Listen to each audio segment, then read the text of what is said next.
Okay, let's go. So, where were we last time? We introduced another definition for the limit, the more precise definition. Recall. Before, in most cases, especially computationally speaking, we can just think of a limit as the y value you get close to when the x value gets close to something. But it turns out that wasn't good enough for math people who want to make our lives difficult. So we redefined this, the goal being to remove the vagueness from the word close. What do you mean getting close to something? And so this is what it means. We had a definition, and it says for all epsilon greater than 0, there exists a delta greater than 0, such that if x minus a is less than delta, then your f of x minus L will be less than epsilon. And that describes exactly what closeness means. So basically, because closeness can mean different things for different people and different contexts, we now allow you to enter these values. So epsilon is the tolerance you're allowed for the y values. So when someone says, the y value is getting close to this, how close? Someone's going to tell you, epsilon close, right? What is the distance we want between the y values, right?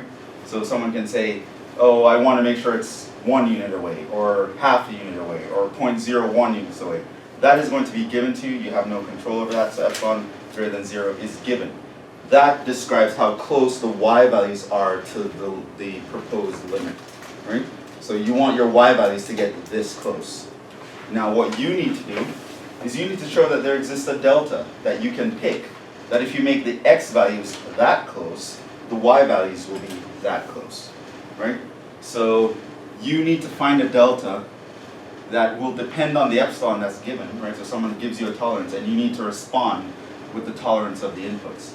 So if someone says, I want to be 1 unit away, you can just say, okay, make sure your x values are this many units away, and your y values will end up being 1 unit away, right?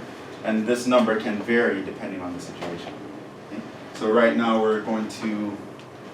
today's class we're going to learn to apply this definition and learn how to prove that a limit exists using this definition.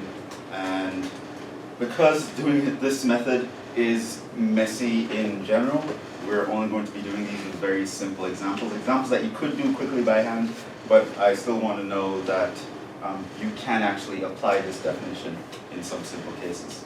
So last time we had some examples. I wanted you to prove that a limit as x approaches. There were 3 of them. Limit as x approaches 4 of 3x minus 7 equals 5. B. Limit as x approaches 3 over 2 of 4x squared minus 9 over 2x minus 3 is equal to 6. And C, the limit as x approaches 2 of x squared is equal to 4. Okay. And so whenever you're, as opposed to being asked to compute or calculate or find a limit, you might be asked to prove or so you can say something like show the limit is this, or you can say something like use the epsilon-delta definition to show, or use the limit definition to show blah blah blah, right? So whenever the problem is phrased in that way, you're expected to use this idea to compute the limit, or to find the limit, or to prove the limit actually exists. At this point, you will have some sort of proposition for what the limit should be. Someone could say, I think the limit is 5, and you have to now go and prove that the limit is 5. That 5 will actually fit this definition. Okay. So let's go through. I'm going to go through A with you very slowly. This is one of those things that can be quite sketchy, but hopefully we will learn how to do this in a very simple way. I'll try to break down as much as possible. Let's actually compute this. Okay. So pretty much all problems of this type, you're kind of going to do them the same way. And so let's just jump into it. So what you're going to do is you're going to suppose someone gives you an epsilon. So you're going to say let epsilon greater than 0 be given, or let epsilon be greater than 0. It's the first sentence, always going to be the first sentence. Okay. What you're going to do now is you're going to tell them what delta is going to make this work. Choose delta equals, well, I don't know what's going to make it work. So let's come back to that. Then, if your x is close to 4 within delta distance away from 4, then ultimately what I want to show is that my f of x is close to 5. So what this here, the 4 is your a, of course that here is your f of x, this is your L. So what ultimately we need to prove is that f of x minus L should be less than epsilon. Right? So ultimately I want to say 3x minus 7 minus 5 is, through some calculations by applying what I stated for delta, I want to end up with this being less than epsilon. Now, how do you know what to choose to make that be less than epsilon? Well, you calculate. So you don't actually do this as a part of the problem. You kind of go over here to the side and you do it in scratch work. Basically you go to the side and you kind of force things to be less than epsilon and then kind of see in hindsight what you would need, and then you're going to come back here and fill it in like you always knew all along. Like how math people do. Well, obviously this is the answer, and everyone's like, how did you get that answer? Right? No, he went to the back, he worked something out, and then he's like, this is the answer. You're going to do the same thing with these problems, right? And I'm going to talk about a template for actually how you would actually write out the answer. But the answer involves you going to the side and actually figuring this out. So let's look at this expression for now. All right, we have 3x minus 7 minus 5. How can we simplify that? What does that simplify to? What do we have now? What can we do here? Yeah? 3x minus 12. It's 3x minus 12. Yeah.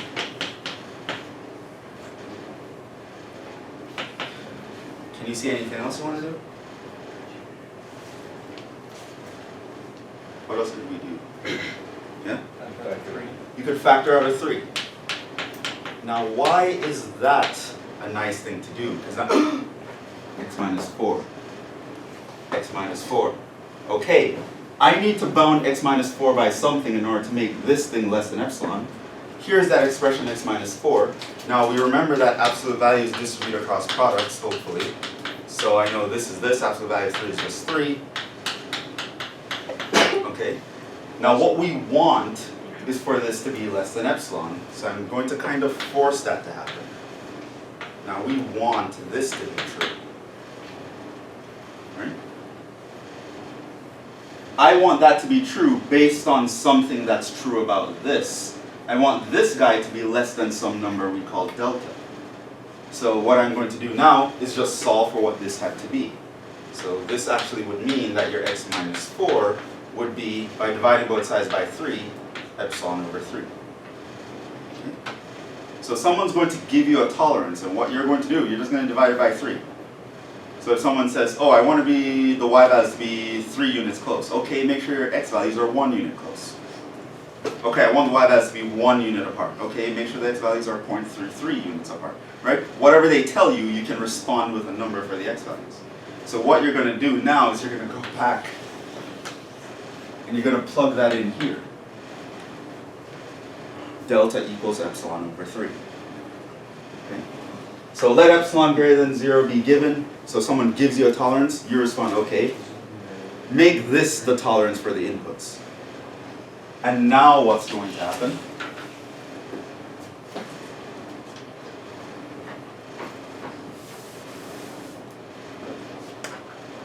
Then f of x minus 5 is going to be equal to 3x minus 7 minus 5, which is equal to 3x minus 12, which we see is equal to 3 times x minus 4. But now we're told that x minus 4 in absolute value is less than delta, and delta is epsilon over 3. I can therefore say this is less than 3, which is the first 3, times epsilon over 3. And now what happens? Oh wow, 3's cancel. And then I get that this is actually epsilon. So ultimately I'm able to say that f of x minus 5 in absolute values is less than epsilon, right? Which is what the definition requires us to be able to say. So if you give me an epsilon, I simply choose a delta to be whatever you gave me divided by 3, and assuming my x values are within that distance away from 4, the y values will be within your given tolerance of epsilon. Yes? Where did you get a 2 from? Oh, this 3 is from right here. Oh. This 3 right here. So I replaced, the 3 I didn't do anything with, but this guy I replaced with epsilon over 3. But because I know this is less than epsilon over 3, I end up putting a less than sign right here. Right? So I'm simplifying this is equal to that, equal to that, equal to that, equal to that. At this point I see my x minus 4. Well, that's less than delta, so swapping that out with the delta creates the inequality. And then I end up with, oh, that is less than epsilon. And that actually completes the proof. At that point, you draw a box and you shade it in. That's the symbol that we use to mean, oh, this is the end of the proof. Right? You might even see it in your textbook when you're reading. Back in the day, people used to write QED, which is an abbreviation for a Latin phrase which means as was to be demonstrated. But these days, if you start reading more modern textbooks, you'll see them shade a square at the end. And that signifies the end of the proof. We've shown what we needed to show. Okay? So that's basically it. You can prove that the limit of as x approaches 4 of 3x minus 7 is 5 by writing this down. This is the proof of that fact. Give me any tolerance for the y values, choose this tolerance for the x values, and then the difference between the y values will get close to 5 within that tolerance. And that's basically it. And for pretty much all the problems we're going to be doing at the Calc 1 level, this is kind of going to be a template for how to actually do these problems. So you can even just memorize the template.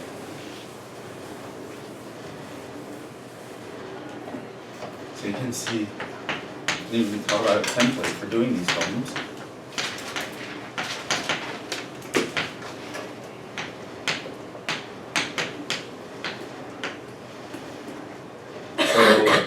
Prove limit as x approaches a of f of x equals L.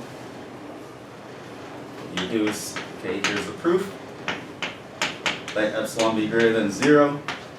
Choose delta equals blank, and in that blank you're going to fill in a function of epsilon that you solved for in Scratchbook, as shown in the previous example. And we'll stop. Choose this, then if our x minus a, you're going to fill in the a value, what it is for the particular function. If x minus a is less than that delta, that guy you just figured out, then f of x minus L, which you're going to fill in from whatever appears on that side of the equal sign, is equal to ... bunch of calculations that you want to end up with saying is less than epsilon.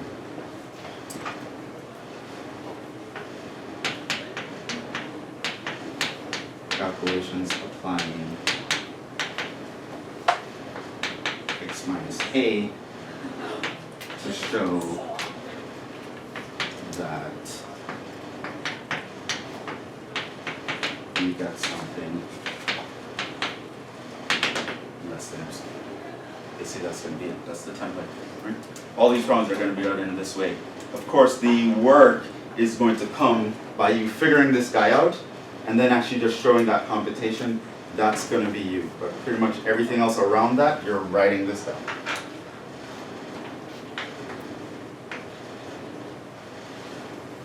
So I mean, it's Calc 1. Many of you probably haven't had a proof class before, so I don't want to have you go off script or whatever and then say something wrong. This is the script for this kind of problem. You can just take this and do that. But you will be required to demonstrate that a limit exists and equals a certain value via this way. It's a part of our syllabus to know that you know how to use this particular definition. And that's how it would be done. So, did you have questions? Are there any questions so far? Okay, so what I want to do is I want to take 3 to 5 minutes. You guys actually try this one. So try problem B. And let me know what happens. So attempt it no matter what, even if you don't feel comfortable, even if you don't feel like you got it. Because where you get stuck is a valuable thing to know. You'll know what questions to ask me afterwards. So try to apply this process to this limit. That's a 3/2. Right? It's the same list that I wrote down last time. Limit as x approaches 3/2 of 4x squared minus 9 all over 2x minus 3 equals 6. I want you to prove that using this script.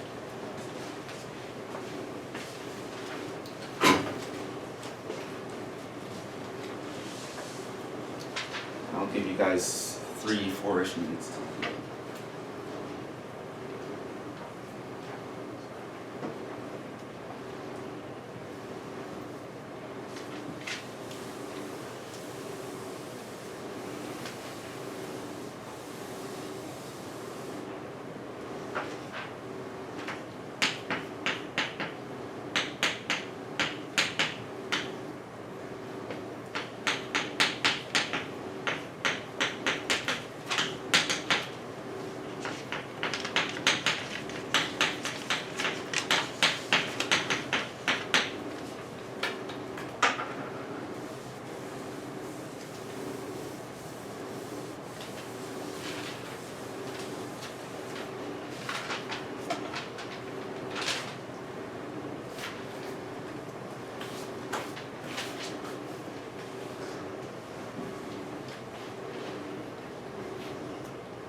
Did James come in? No.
think it's so funny.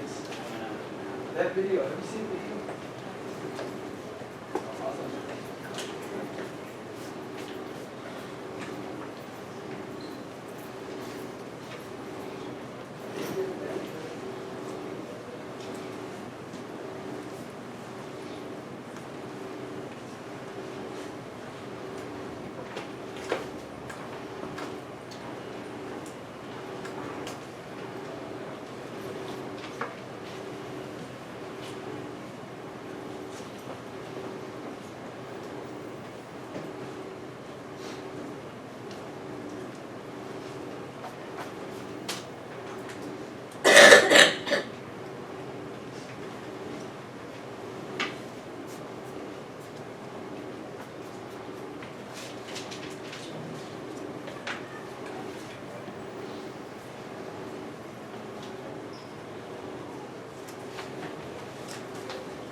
How come people say bless you when you sneeze, but no one says anything when you cough?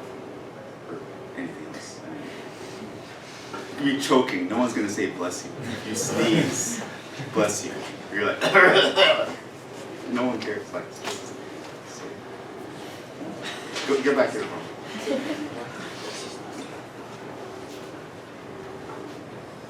Is it about sleeping?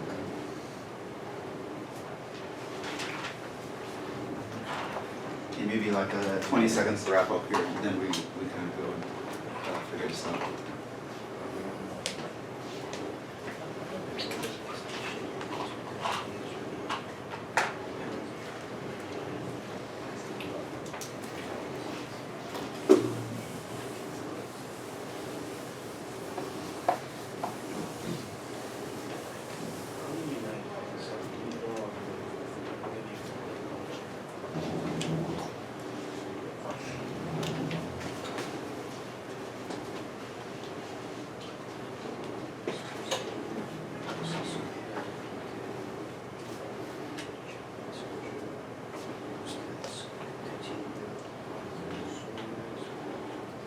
Okay, let's do it. What do you think delta should be here? What's a nice value for delta? Yeah? Epsilon over 2. Epsilon over 2. So whatever tolerance they give you, you're going to have it. You think epsilon over 2 should be what we fill in here. Okay, so this here, well, this all gets filled in. So this is 3 over 2. X squared minus 9 over 2x minus 3 equals 6. So this is going to be filled in. That's 3 over 2. You think your delta should be epsilon over 2. So how did you get that epsilon over 2? How did you come to that conclusion? Let's do scratch work here. So the absolute value of the function minus 6 equals, and you can just factor that out to 2x plus 3 minus 6, which comes out to 2x plus 3 minus 6. How? Because 4x squared minus 9 it can be factored to 2x plus 3 and 2x minus 3. Right? Difference of squares. So these would cancel. So you end up with 2x plus 3 minus 6. And then it's absolute value of 2x minus 3. And then you can Factor out a 2. yeah. So that gives you the x minus 3 over 2, which is that. So we've discovered that here. And so you want that to be less than epsilon. And so that would mean you want your x minus 3 over 2 to actually be less than epsilon over 2 by dividing here. So that's what you choose for your delta. Okay, so now you're going to regurgitate some of this calculation here. You're going to fill that in.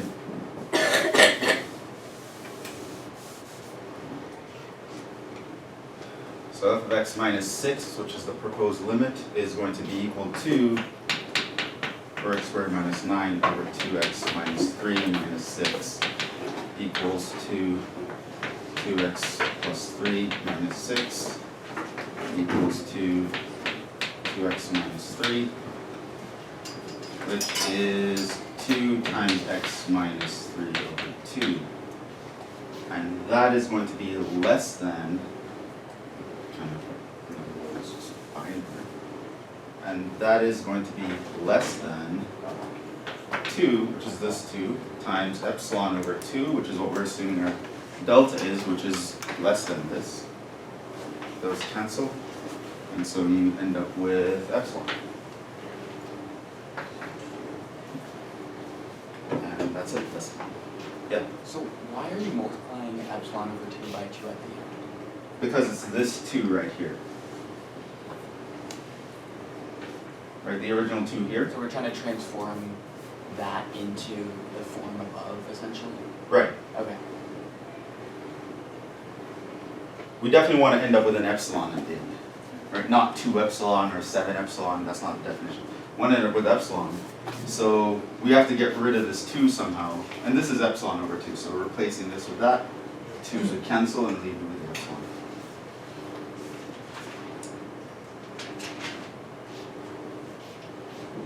Yeah, and that's it. Now you end the problem. And this limit has been proved. Not so bad. Let's look at the last one. The last one has a little bit of a issue happening.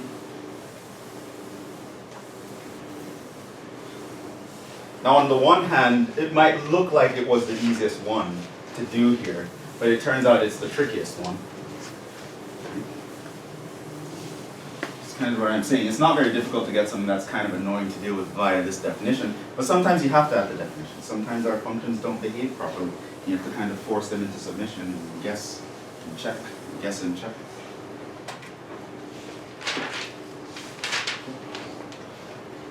So we can start out as usual here. Let epsilon be greater than 0. Choose delta equals, we're going to figure that out. Then if x minus 2 is less than delta in absolute values,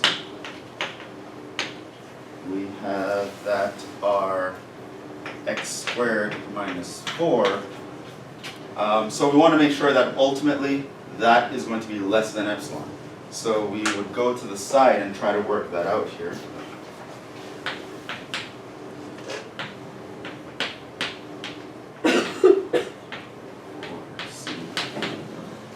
Sorry, so we have x squared minus 4. What could we do with that? Yeah. All right, difference of squares, you have x plus 2, x minus 2. We can break this up into that.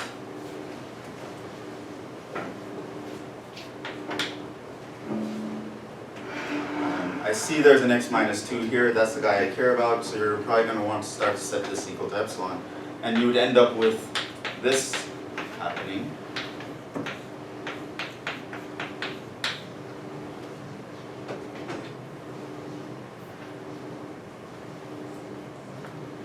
Now that's an issue, though. Do you see why?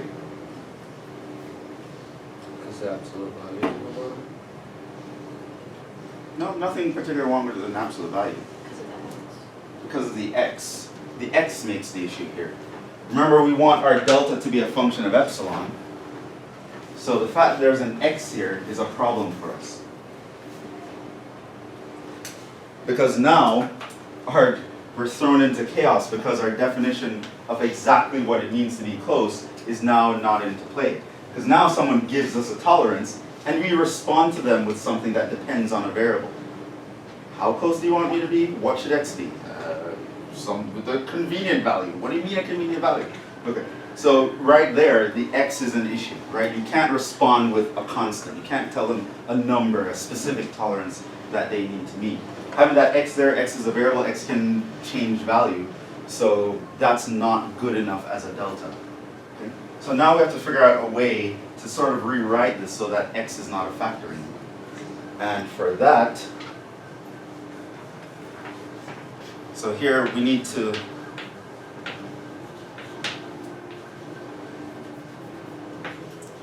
rewrite somehow our x plus 2. We need to get a handle on what that means in this context. Now to actually change that is quite difficult because x plus 2 is a bona fide variable. You can't just force that to be a number. So you kind of have to do a backwards way around it. And so here's how it's usually dealt with, the conventional way to deal with this. So if you try to make the definition work out, you try to force it to be less than epsilon and you have something like this happening, oh, there's an x here, what do I do now? You're kind of going to do something like this. Right? First of all, you are going to set a maximum tolerance that you would allow. Right? So you're going to draw a line in the sand and then you're going to calculate backwards from that line in the sand. You're going to say, assume your delta is less than or equal to 1.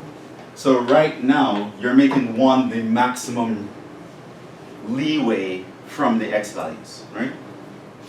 That might be conservative, 1 might be way too big, you could have used something smaller, but you just draw a line in the sand, choose 1 to be safe, right?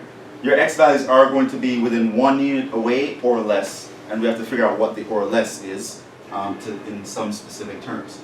So 1 is usually used because it's a nice number to work with, so it's not too complicated. So you just draw a line in the sand, it is 1. It's going to be that or something smaller, but that's where we're going to start. Now, if delta is less than or equal to 1, that would mean, we know we want x minus 2 to be less than delta. So that would mean that our x minus 2 must be less than 1. Is there a way to rewrite that? If I say x minus 2 in absolute value is less than 1, what does that mean?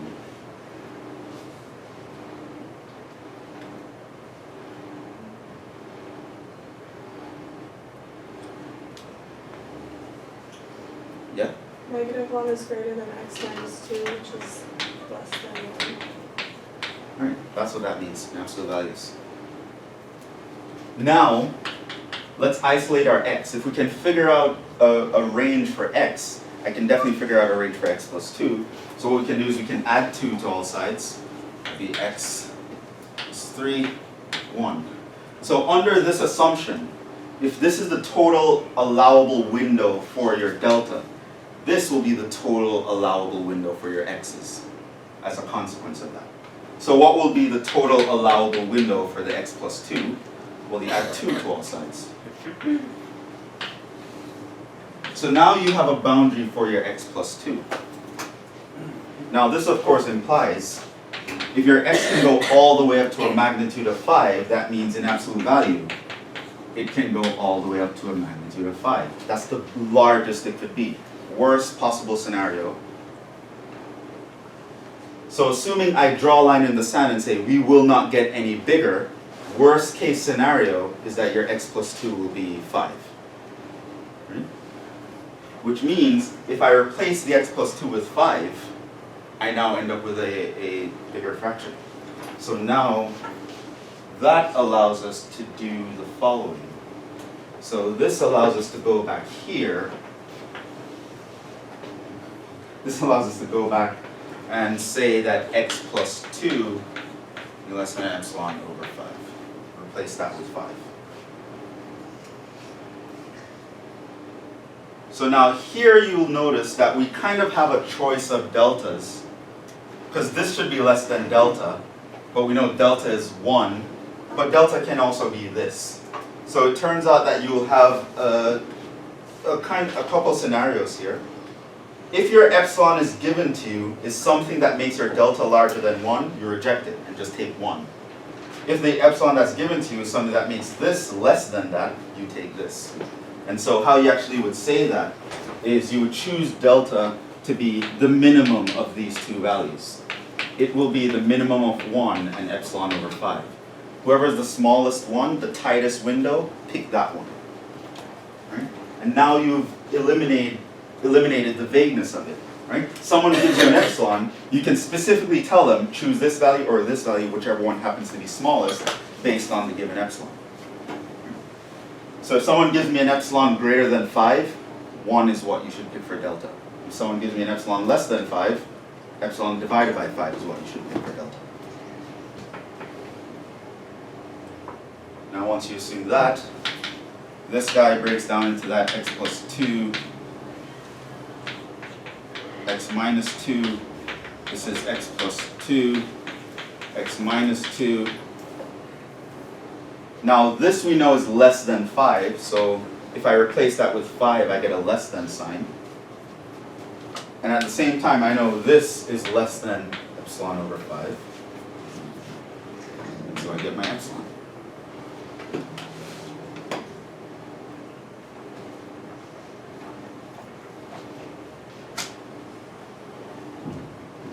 And that's it. That's this one. So at this level, this is the most complicated type of problem you're ever going to get. So if you can understand something like this, you're in pretty good shape. Sometimes you try to force the expression f of x minus L to be less than epsilon, but you end up with some x value in your estimate. This is not good enough. What you need to do, set a hard value for your delta, usually 1. You can always pick 1.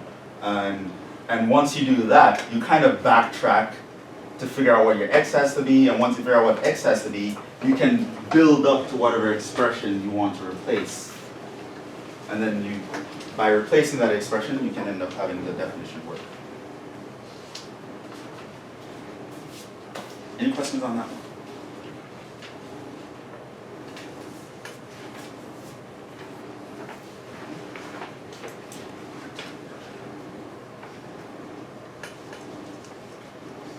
We have a few minutes here. I just want to state some definitions, some more definitions for you that are kind of a result of our new way of looking at limits.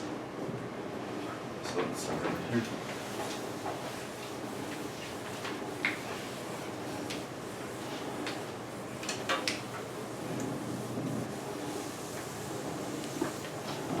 So again, we've been doing limits for a while. Basically, if I ask you to compute a limit or calculate a limit or find a limit, you do it the way we've been doing it for like 2 weeks. If you're asked to prove that a limit is this value, show that a limit is this value, or use the epsilon-delta definition to find the limit, you have to use what we did today. Also, in light of our new definition,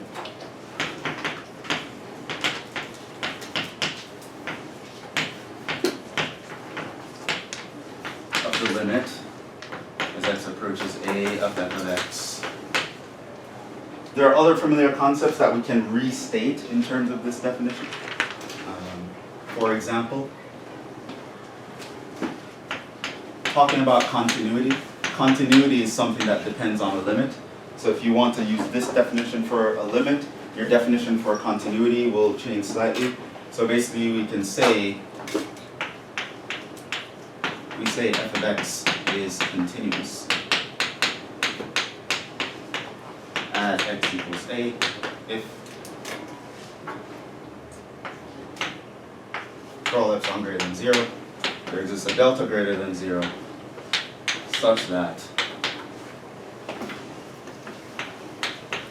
if your x is close to a within a distance delta, then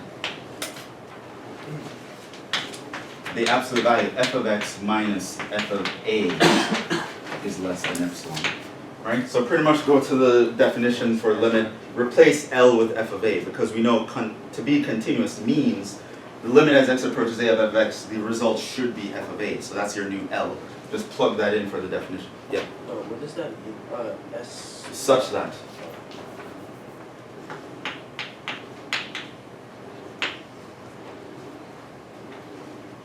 So that could be a workable definition of continuity if you ever have to prove something is continuous where you don't really know. So if your function is not a very familiar function, like it's not a polynomial, it's not any of those functions that we know about, and it's just very difficult to deal with, you can kind of work through this definition to see if it's going to be continuous at a point.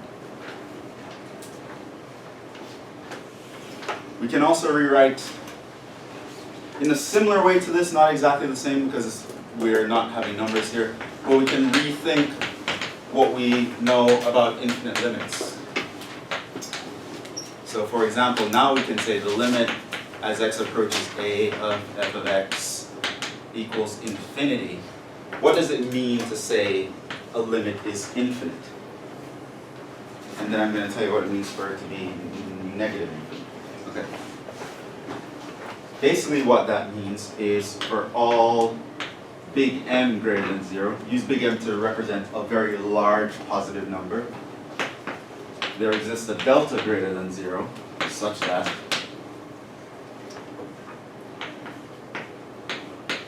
if your x is close enough to a, then the outputs of your function will be larger than whatever positive number you just told. That's what it means for a limit to be infinite. So for example, just to see how this would apply in a very familiar case, we saw many times at this point that the limit as x approaches 0 of 1 over x squared is infinity. But what does that mean? Well, it means the following. No matter what positive number you give me, I can get my function to output values larger than that by taking x close enough to 0. So you might say, okay, 1,000. Okay, well just make sure your x gets to be this close to 0. Boom, output value more than 1,000. Okay, 9,000. Let's say that's 9,000. Okay, well just make your x value this close. Then it's over 9,000, right? And you can say a billion, and you just take your x closer. It will eventually pass that. No matter what number someone tells you, you can move your x closer to a, and the output will be bigger than that number. Whenever your function behaves that way, you say the limit is infinity.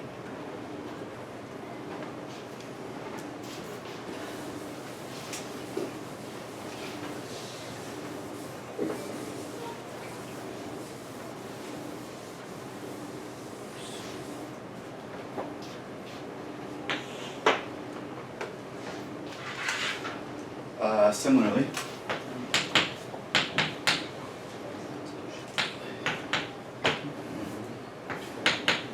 limit as x approaches a of f of x equals negative infinity means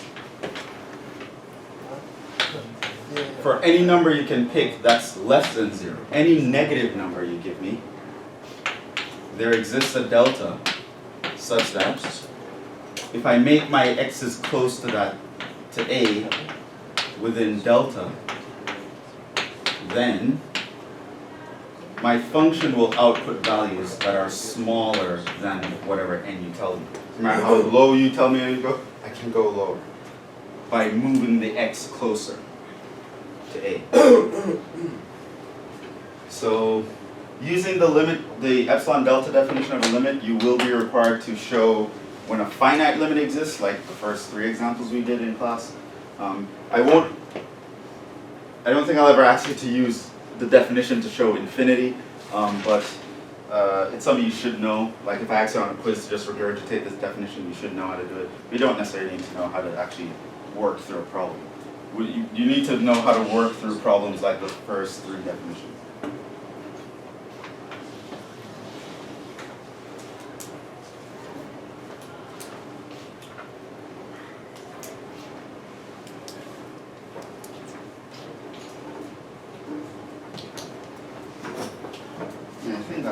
We'll stop there. On Friday, we will start chapter 2. We'll actually start typing the rate problem. One of the goals up top is to figure out the rate problem.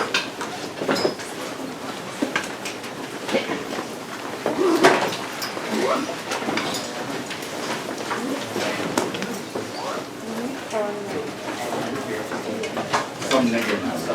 Negative a million. Negative. It's a negative number that was given. negative, whatever.